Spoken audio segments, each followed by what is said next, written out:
എല്ലാ കൂട്ടുകാർക്കും പുതിയൊരു വീഡിയോയിലേക്ക് സ്വാഗതം. ഇന്ന് നമ്മൾ ഉണ്ടാക്കാൻ പോകുന്നത് കുട്ടികൾക്കൊക്കെ വളരെ ഇഷ്ടപ്പെടുന്ന നല്ലൊരു സ്നാക്കാണ്. വളരെ പെട്ടെന്ന് നമുക്കത് ഉണ്ടാക്കിയെടുക്കാൻ പറ്റും. അപ്പോൾ നമുക്ക് ഈ സ്നാക്ക് എങ്ങനെ ഉണ്ടാക്കാൻ നോക്കാം. അതിനായിട്ട് ഞാനിവിടെ മിക്സിയുടെ ജാർ എടുത്തിട്ടുണ്ട്. ഈ ജാറിലേക്ക് 1/2 കപ്പ് പഞ്ചസാരയാണ് ഇട്ടെടുക്കുന്നത്. നമുക്ക് ഈ പഞ്ചസാര ഒന്ന് പൊടിച്ചെടുക്കണം.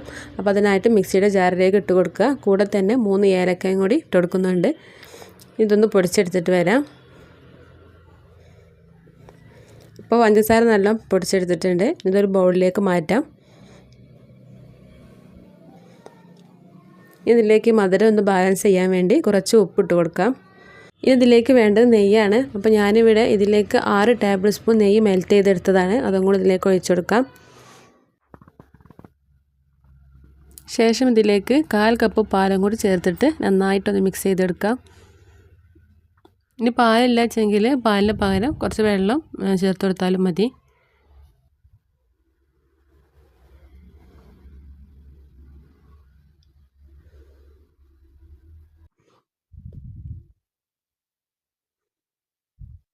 നന്നാക്കി മിക്സാക്കിയതിന് ശേഷം ഇതിലേക്ക് കുറച്ച് അപ്പക്കാരം ചേർത്ത് കൊടുക്കാം. ഇത് ഓപ്ഷണലാണ്, വേണ്ടെങ്കിൽ സ്കിപ്പ് ചെയ്യാം. അപ്പോൾ ഇത് പൊങ്ങി വരാൻ വേണ്ടിയിട്ടാണ് നമ്മൾ അപ്പക്കാരം ചേർത്ത് കൊടുക്കുന്നത്. അപ്പക്കാരം ചേർത്തതിന് ശേഷം നന്നായിട്ടൊന്നും കൂടി മിക്സ് ചെയ്യാം. ഇനി ഇതിലേക്ക് 1/2 കപ്പ് മൈദയാണ് ചേർത്ത് കൊടുക്കുന്നത്. അപ്പോൾ മൈദ വേണ്ടാന്നുണ്ടെങ്കിൽ ഗോതമ്പ് പൊടി കൊണ്ടും ഇത് ചെയ്തെടുക്കാം. പക്ഷേ ഗോതമ്പ് പൊടിയേക്കാളും നല്ല ടേസ്റ്റ് ഉണ്ടാവൽ മൈദപ്പൊടി തന്നെയാണ്.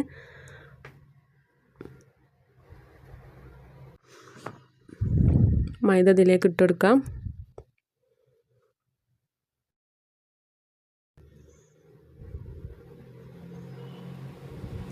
മൈദ ഇതിലേക്ക് ഇട്ടെടുത്തതിന് ശേഷം കുറച്ച് ലൂസായിട്ടാണ് തോന്നുന്നത് വെച്ചെങ്കിൽ കുറച്ചുകൂടി മൈദ ഇതിലേക്ക് ഇട്ടെടുത്തിട്ട് ബാലൻസ് ചെയ്തെടുക്കാം.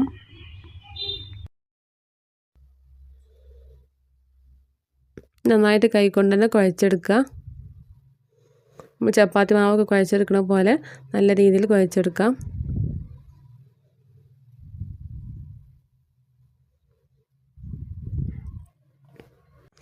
അപ്പോൾ നമ്മുടെ മാവ് നല്ലോണം കുഴച്ചെടുത്തിട്ടുണ്ട്. ഇതൊന്ന് റെസ്റ്റ് ചെയ്യാൻ വെക്കണം. ചുരുങ്ങിയത് ഒരു 1/2 മണിക്കൂറെങ്കിലും റെസ്റ്റ് ചെയ്യാൻ വെക്കുക. അപ്പോഴേക്കും നല്ല സെറ്റായി വന്നോളും. അപ്പോൾ 1/2 മണിക്കൂർ കഴിഞ്ഞപ്പോഴേക്കും നല്ല സെറ്റായി വന്നിട്ടുണ്ട്. ഇനി നമുക്ക് ഇത് 2 ബോളാക്കി എടുത്തിട്ട് പരത്തിയെടുക്കണം.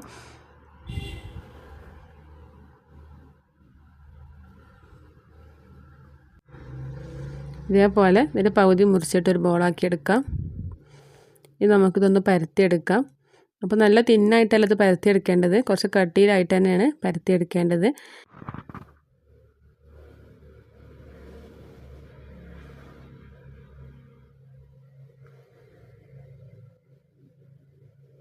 പരത്തിയെടുക്കുമ്പോൾ ഇതേപോലെ കുറച്ച് മൈദ കല്ലിലിട്ടെടുത്തതിന് ശേഷം നമുക്ക് പരത്തിയെടുക്കാം. വളരെ സിമ്പിളായിട്ട് തന്നെ പരത്തിയെടുക്കാൻ പറ്റും, ഒട്ടി പിടിക്കൊന്നുമില്ല.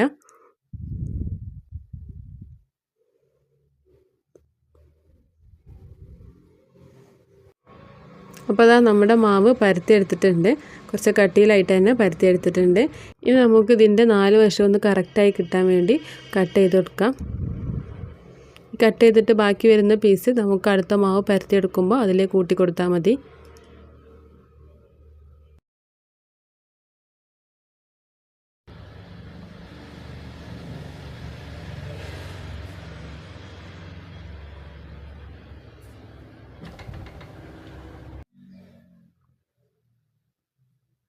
ഇതേപോലെ കത്തി കൊണ്ട് ഇങ്ങനെ ലൈൻ ഇട്ടിട്ട് ചെറിയ പീസാക്കിയിട്ട് കട്ട് ചെയ്തെടുക്കാം.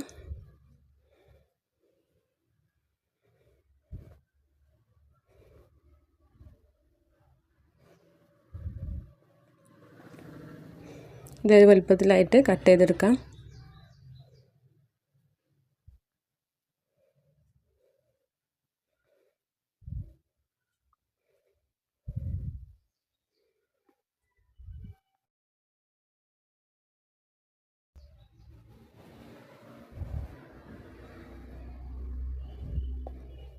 ഇത് മുഴുവനായിട്ട് എടുത്തിട്ടുണ്ട്. ഈ ബാക്കിയുള്ള ഒരു മാവും കൂടി ഇതേപോലെ പരത്തിയെടുത്തിട്ട് കട്ട് ചെയ്തെടുക്കണം.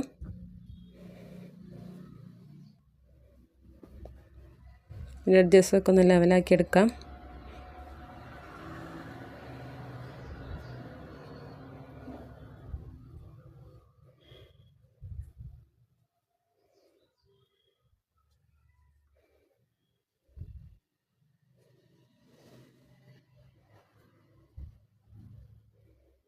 അപ്പം ഇങ്ങനെ മുഴുവനായിട്ടും എടുത്തിട്ടുണ്ട്.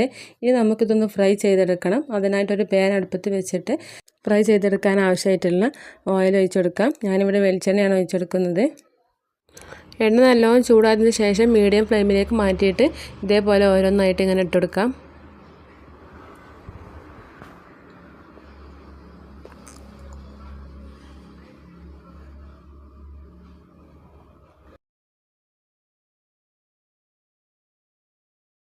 ഒരു ഭാഗം ഇതേപോലെ കളറ് മാറി വന്നാൽ മറിച്ചിട്ടെടുക്കാം.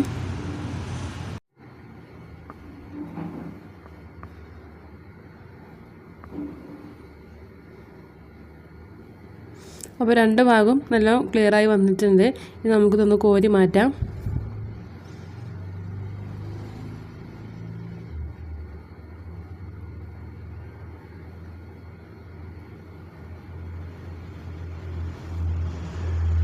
ഇനി ബാക്കിയുള്ളതും കൂടി ഈ എണ്ണയിലേക്ക് ഇട്ടെടുക്കാം.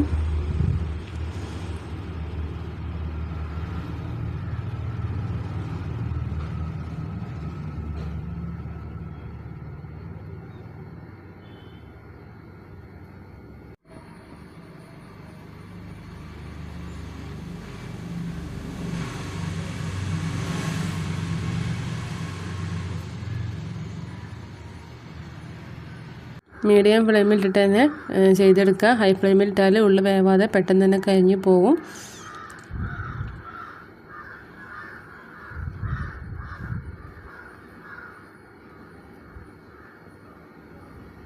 അപ്പോൾ നമ്മുടെ സ്നാക്ക് ഇവിടെ റെഡി ആയിട്ടുണ്ട്. വളരെ സിമ്പിളാണ് ഉണ്ടാക്കാനായിട്ട്, നല്ല ടേസ്റ്റാണ് കഴിക്കാനായിട്ടും. അപ്പോൾ നിങ്ങളെല്ലാവരും ട്രൈ ചെയ്ത് നോക്കുക. വീഡിയോ ഇഷ്ടപ്പെട്ടാൽ ലൈക്ക് ചെയ്യുക, ഷെയർ ചെയ്യുക, സബ്സ്ക്രൈബ് ചെയ്യുക. അടുത്ത വീഡിയോയുമായി വീണ്ടും കാണാം. താങ്ക്